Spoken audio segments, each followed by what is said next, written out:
રાજકોટમાં બોલિવૂડ ડાયરેક્ટર રાજકુમાર સંતોષી કોર્ટ કેસનો મામલો સામે આવ્યો હતો ત્યારે સમગ્ર મામલે આજે સેશન કોર્ટના જજ દ્વારા આરોપી રાજકુમાર સંતોષીની અપીલ રદ કરાઈ હતી। રાજકુમાર સંતોષી અનિલ ધનરાજભાઈ જેઠાણી પાસેથી ઓછીની રકમ મેળવી હતી, જો અંગેનો ચેક રિટર્ન થતાં ફરિયાદીએ કોર્ટમાં ફરિયાદ કરી હતી। રાજકુમાર સંતોષીને નીચેની કોર્ટે એક વર્ષની સજા અને ચેકની રકમ જેટલું વળતર ચૂકવવા માટે હુકમ કર્યો હતો।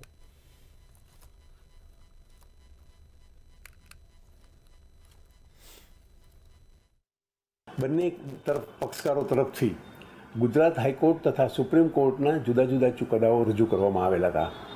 આ બધા ચુકાદાઓ અને રજૂઆતોની ધ્યાનપૂર્વક રાજકોટના એડિશનલ સેશન જજ શ્રી મકવાણા સાહેબે બંનેને સરખી રીતે સાંભળી અને એમનો ચુકાદો આપેલ છે અને રાજકુમાર સંતોષીની બંને અપીલ રદ કરવામાં આવેલ છે। એટલે કે નીચેની કોર્ટમાં રાજકુમાર સંતોષીને એક વર્ષની સજા તથા ચેકની રકમ જેટલું વળતરની રકમ ફરિયાદીને ચૂકવવા માટેનો જે હુકમ કરવામાં આવેલ છે તે હુકમ કાયમ રાખવામાં આવેલ છે।